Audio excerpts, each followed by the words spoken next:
t'as filmé. Ok, vas-y. Ouais. Donc vas-y, raconte. Quand la lame le fil de rasoir, il est abîmé, ouais. Justement, ouais. Cet ustensile-là ouais. Permettait pour certains, parce que ça devait coûter la peau du dos à l'époque, ouais. De pouvoir réaffûter ta lame. D'accord. Donc là, tu fermes ton boîtier. Ouais. Attends, parce qu'il faut pas que je me coupe parce que c'est vraiment tranchant. Voilà. Et si tu veux, le fait d'actionner le levier ici, quand tu passes dessus, tu vois, ta lame, eh ben, elle est polie. D'accord. Elle revient et elle tourne. La pierre verte voilà, qui est au-dessous. La pierre verte qui est au-dessut. En fait, tu as un côté qui polie et un côté qui aiguise. C'est extraordinaire. Et un côté qui affûte. Comme d'ailleurs on retrouve sur la bande d'affûtage. C'est exactement le même procédé. D'accord. Et ça date de quand alors? C'est ça ce que tu as là, cet affûteur, il date de quelle année? Cet affûteur-là. Mais ouais, moi je vois les années 50-60, hein, je pense qu'on ne doit pas être très loin de la vérité. D'accord. De toute façon, la lame Gillette, elle est des années 20. Celui-ci, il est de 1900. Regarde, ces articles-là, 1933. 1934, donc c'était les premières lames Gibbs. Puis moi j'aime l'écriture. La tournure de phrase, c'est juste magnifique. Mais donc tu vois, il y a déjà les boîtes, donc on peut dire l'affûteur il a dû arriver, donc là on est sur 1933. 39, 40, ouais, je pense que juste après guerre. C'est vraiment, à mon avis, on est entre les années 40 et les années 50. Et ton fauteuil, parle-moi de ton fauteuil là. Ton fauteuil, il date de quelle année ce fauteuil? Parce qu'il est extraordinaire.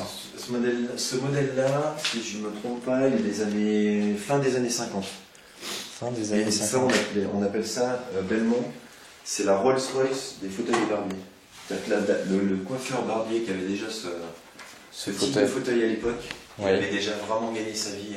C'était vraiment hors de prix à l'époque. D'accord.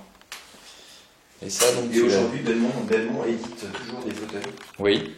Tous les 10 ans à peu près, ils font une réédition. Alors il y a certaines variantes.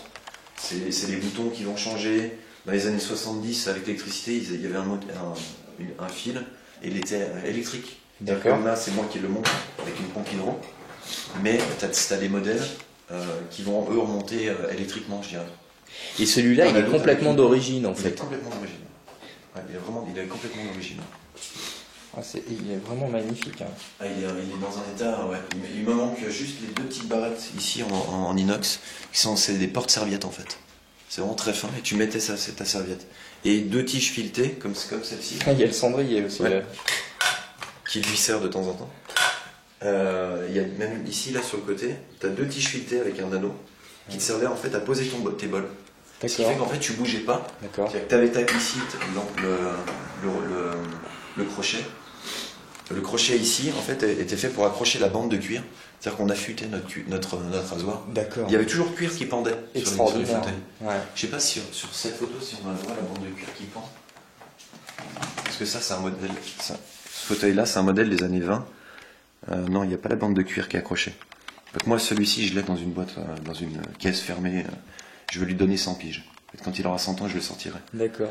Mais voilà, c'est typiquement ces modèles-là.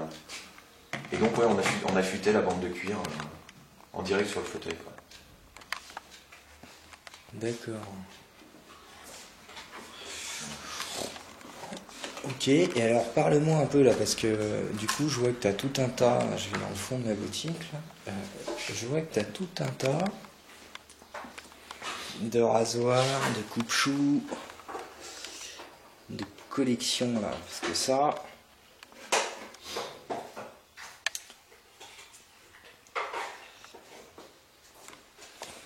Parle-moi un peu. Ça c'est pareil, hein, c'est vraiment des outils, des ustensiles. Alors cette crème elle est d'origine. Hein. Ah, cette crème est d'origine avec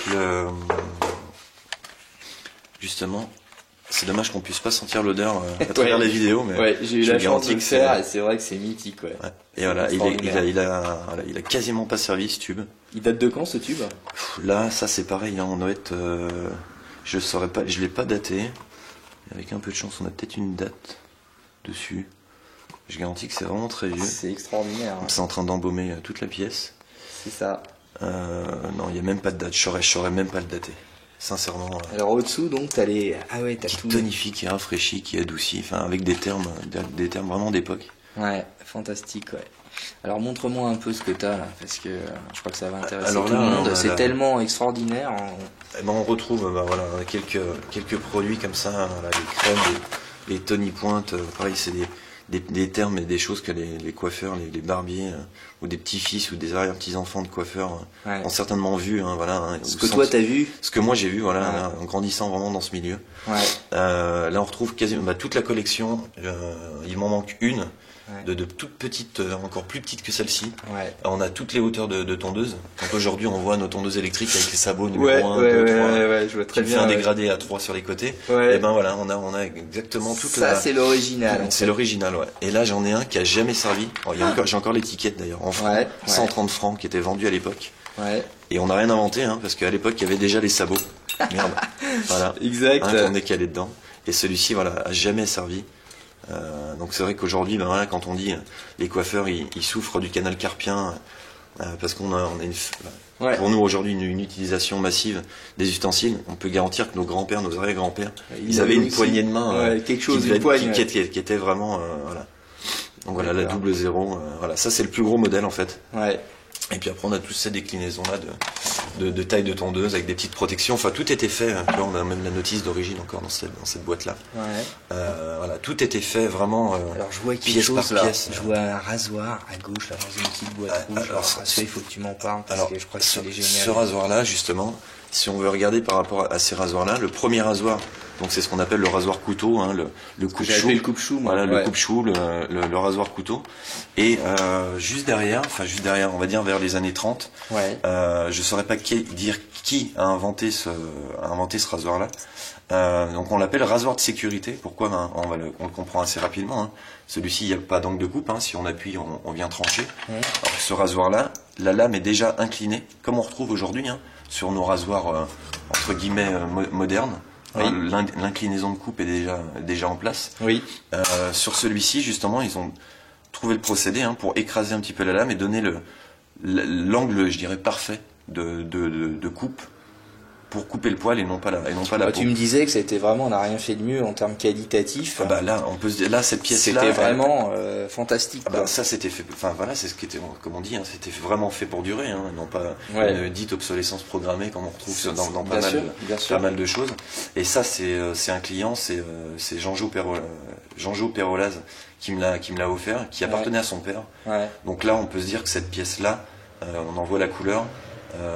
Je pense que ça a plus de 80 ans, ouais. Largement. C'est extraordinaire. Et là, on retrouve, donc il y a certains modèles qui n'ont pas les griffes comme ça, parce que ces griffes-là étaient faites aussi pour peigner en quelque sorte le poil de la barbe. D'accord. Et oui, ça aidait, puisque là avec ça, tu peux te raser. Quelqu'un qui a une barbe déjà d'une semaine ou 15 jours, là tu passes dedans, c'est du beurre quoi. C'est extraordinaire. Donc il y a un côté, pourquoi deux côtés de coupe, puisqu'on retrouve cette fameuse lame gilette. Donc aujourd'hui, hein, en achetant les lames à Prisu, à Carrefour, vous retrouvez les petits paquets de lames, hein, Gillette, vous les adaptez parfaitement sur ce rasoir-là. Donc celui-ci, il était vraiment élaboré, hein, tu vois. Ouais. Mais voilà, elle est ici la lame en fait. Hein. Ouais. Voilà, à prendre avec. On retrouve vraiment l'ustensile. Et ces rasoirs, on les trouve plus du tout. Même les rasoirs récents, il faut les commander. Moi, j'en ai trouvé quelques-uns venant justement de vieux salons de coiffure qui fermaient, voilà, des gens qui avaient encore du stock d'époque. Ouais. Aujourd'hui, il y a des sociétés hein, qui ont bien compris qu'il y avait un marché en plus avec la mode. Ça me fait doucement sourire, cet effet de mode parce que c'est très cyclique, qui viennent refabriquer des pièces. Mais maintenant, ça sera voilà des rasoirs qui seront de cette forme-là. Mais on oublie la qualité. Hein. Vous n'aurez jamais une qualité d'acier. Comme celle-ci, hein. C'est du plaquage inox. Oui, tu m'avais dit ça. Voilà, hein, absolument. Mais bon, par contre, dans le fait, on retrouvera voilà des rasoirs avec ce même procédé-là, qui se visseront de l'intérieur ou qui se visseront par le dessus. Mais celui-ci est vraiment très très beau parce que et d'ailleurs sur l'affiche que j'ai là-bas à l'entrée, je sais pas si tu as fait attention, mais c'est exactement ce modèle-là. Oui. Donc tu vois, l'affiche est de 1933. Donc on pourrait pratiquement dire qu'il est de cette époque-là. À une dizaine près, à mon avis, on n'est pas très loin de la vérité. Hein. Ouais. On n'est pas très très loin de la vérité. Alors je vois derrière ce modèle un rasoir là, un noir qui ressemble en plastique, j'ai l'impression. Il a quelque chose de très particulier, ce rasoir. Alors celui-ci, je pense que les collectionneurs... on va peut-être pas donner mon adresse parce que je pense qu'il faut faire attention, non, je rigole. Mais Là pour les collectionneurs, ouais, c'est vraiment une pièce. Donc il vient directement des États-Unis. C'est le rasoir Gillette avec une lame qui se change pas, qui vient se plier en fait. La tension de la lame, elle se fait vraiment manuellement. Et donc on est sur les années à mon avis 70, hein, l'ère du plastique. Et la lame se tend en fait. On est dans la tension de la lame qui se fait vraiment comme ça. Ah, c'est extraordinaire, hein. C'est les premiers systèmes C'est mécaniques. les premiers systèmes mécaniques Plastique. Voilà, tu vois, avec le réglage 1, 2, 3 au niveau de la tension, et la lame est vraiment juste ici. Et là, ça, c'est une pièce. D'ailleurs, j'ai on, vraiment de la- on reconnaît, hein, puisque sur toute la mode américaine et les modèles américains de stylistes des années 60 et des années 70, c'était très lié à l'aéronautique. Donc on retrouve des plastiques et des formes très épurées, comme tu nous montres là. C'est assez il y a extraordinaire. vraiment, tu vois, il y a même la petite brosse de nettoyage Ouais, d'époque, quoi, qui est encore dedans. Donc si on veut regarder, en fait, il se place, voilà, juste comme ça. Tac, regarde, c'est juste parfait. Il est C'est dans une un œuvre état- d'art presque. Hein. Ah oui, non, mais On peut dire ça, hein. tout est fait, tu vois, je sais pas son emplacement réel à cette pièce-là, mais C'est voilà, une œuvre d'art. tout est fait pour être vraiment, c'est calé au millimètre, tiens, Ouais. à mon avis, c'est dans ce sens-là. Je veux pas l'abîmer, mais Ouais, non, j'ai pas trop l'habitude de les bouger, hein, je les laisse vraiment vieillir comme ça. Ouais, bah écoute, je te remercie, parce que ça va permettre à tout le monde de voir, Tu vois, regarde, de le replonger calage. dans Regarde, l'histoire et dans la qualité d'origine des produits c'est ça. et dans le C'est métier ça. que tu fais, quoi. On peut retrouver voilà, des petites choses qui sont un peu plus modernes, hein, Oui. tu vois, des petits Ouais. trousseaux qui étaient faits, Ouais. des petites mallettes de voyage. Ouais. Ça, c'est pareil, hein, c'est l'époque. Et tout à l'heure, quand je te parlais du fameux crochet, hein, sur mon siège, Ouais. qui servait pour les bandes d'affûtage, donc là, on les retrouve en version manuelle. Donc, c'est-à-dire que le coiffeur, le barbier, on retrouve diverses formes, avec des cuirs déjà tendus. Alors celui-là, il est vraiment très vieux, tu vois, il est complètement blanchi, il n'y a plus de pattes dessus. Et la tension du cuir, tu vois, elle se fait comme ça, en fait. Alors on tend la appris tout ça, parce que ça s'improvise pas. Mais ma famille. C'est ta famille qui t'a enseigné tout ça. T'as appris tout ça, en fait, En les voyant, en les regardant, en les écoutant. parce que ce sont des savoirs qui ont un peu disparu, j'ai l'impression. Ça se On est trouve, d'accord. ça a complètement disparu. Ouais. Aujourd'hui, alors, je vais presque jeter un petit peu la pierre, mais il le faut, c'est fait. Ben, voilà, on est dans un monde moderne, c'est comme ça. On retrouve, ben voilà, c'est la mode du barbier, donc il y a des centres de formation, des formateurs, hein, de barbe qui vont apprendre D'accord. un métier en quelques semaines, je dirais. Ouais. Mais je rejette la pierre, oui et non. Pour moi, il faut vraiment des années. Hein. On va donner des Ça bases, fait partie des bases d'une de histoire. métier, mais ça fait partie d'une histoire. T'as On vécu peut avec pas ça. s'instaurer barbier comme ça du jour au lendemain. Ouais. On va avoir des bases. Ça fait partie de ton être, t'as grandi avec ça, quoi. Ouais, moi j'ai grandi avec ça. Ouais. Je pense Je prends juste en image ce Ouais. qu'il y a au-dessus, là, parce que là, on est aussi dans des pièces qui sont magnifiques. Voilà, alors ça ces trousseaux-là se vendent. Hein, Oui, je vois aujourd'hui. bien, mais ils c'est ont aussi- recréé une ambiance, Mais c'est pour ils ça ont que... refait l'ambiance, et Osma est un des fondateurs aussi de la pierre d'Alain. C'est le plus vieux saponnier français. Tu vois, il y a l'historique là. Voilà, qui est vraiment naturel. Dernier façonnier français de pierre d'Alain. Voilà, la pierre d'Alain, c'est la plus vieille pierre qui vient voilà, adoucir l'effet de feu de la lame sur les joues. C'est d'ailleurs un des meilleurs antitranspirants. On passe cette pierre blanche, on la passe sous l'eau, on la passe sous les bras. Et c'est le meilleur antitranspirant. Il n'y a pas plus naturel. D'accord. Il n'y a pas plus naturel que ça. Ouais, donc on revient vraiment aux sources, là, t'as vraiment tous les... Voilà. Et là, tiens, si on veut dire, je crois que la pièce la plus vieille, en fait, au final, elle est ici. Et là, je vais vous montrer quelque chose qui est assez énorme. Donc là, ça c'est pareil, hein. On a rien inventé. Regardez bien. Le principe de rangement, hein, pour mettre dans la salle d'eau. Donc bon, la pièce est un petit peu usée, mais quand je vais te montrer la date, donc là, ça c'est pareil, hein. Pour moi c'est de l'ivoire. D'accord. Et maintenant, je vais te retrouver la date, qui est ici. Alors, je sais pas la caméra si on va pouvoir la voir, mais... Non, parce que je suis en contrôle. Je vais te côté. 15 février 1915. D'accord, ouais, on est quand même sur du Voilà. exceptionnel. On a un produit là, Et on là, est vraiment on regarde revient ça. dans l'histoire. Regarde, le principe, enfin, j'ai Ouais. déjà Ouais, qui il a reste posé. pensé... Il là, retombe pas, en fait. Non, mais non, parce qu'en fait, il est bloqué là. C'est Regarde, des extraordinaire. petites pattes de blocage. Et en fait, quand on veut le ranger, C'est et génial. voilà. Donc là, je soupçonne qu'il devait y avoir peut-être un boîtage en carton, quelque chose comme ça, dans lequel il devait être posé. Enfin, on imagine ça dans les années, voilà, dans les années 15, donc 20. Enfin, à quel prix ça pouvait être vendu et qui avait accès avoir accès à ça. C'est de l'ivoire. Hein. C'est Regarde clair. comme il est jauni. Ouais, c'est Et magnifique. du vrai poil de blaireau. Ça, c'est pareil. Du Ouais, pur quand on blaireau. voit ce que ça coûte aujourd'hui, ouais. Voilà. Après, j'ai tu vois, quelque chose qui est comme ça. Ça, c'est pareil. C'est un client qui me l'a offert, quoi. Qu'est-ce que c'est comme matière, ça? C'est de la nacre, C'est de non? la nacre, ouais. Là, quand tu soupèses le produit, là, c'est juste énorme. C'est juste fantastique, ouais. Voilà. Pareil. Ça, c'est pareil. C'est un client qui me l'a offert. J'ai des gens, voilà, qui m'ont offert leur pièce. Parce que, bon, voilà, Ils ont vu que tu avais une passion et que cette passion, tu voulais en vivre et tu donnais ça aux personnes qui venaient s'asseoir à ton fauteuil. Hein. C'est ça, ouais, puis voilà, montrer cette richesse de l'histoire, cette histoire et la tradition. cette richesse de patrimoine. Voilà, on retrouve des pièces comme ça. Alors ça, c'est pareil, c'est un blaireau de voyage. Regarde. Et c'est là que c'est absolument fantastique, tous les mécanismes Qu'ils inventaient à l'époque. Alors je sais pas comment je vais pouvoir le tourner. Ça.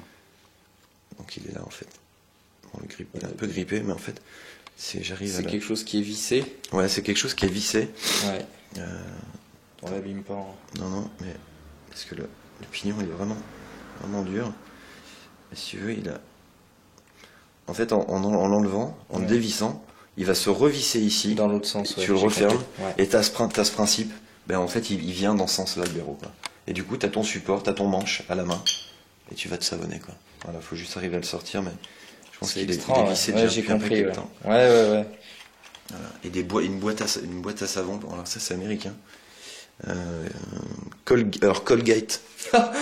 C'est eh ça. Oui, Colgate. Shaving Stick, New York, USA.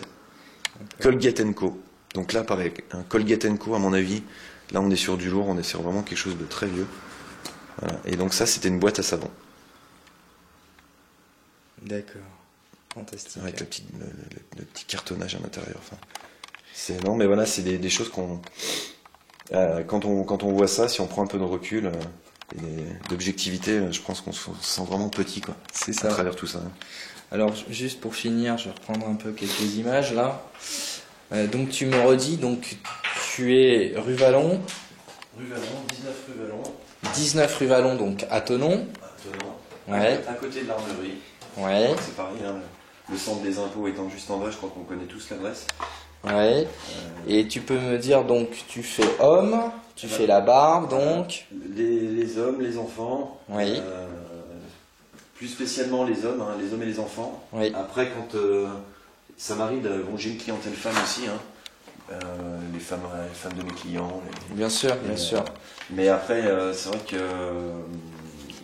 D'accord. voilà, plus spécialisé dans les hommes. Après, les femmes, je le fais, mais quand j'ai vraiment le temps, quoi. C'est Bien aussi sûr. ça, c'est une question Bien de sûr. temps, parce que la prestation femme demande Plus de temps. plus de temps.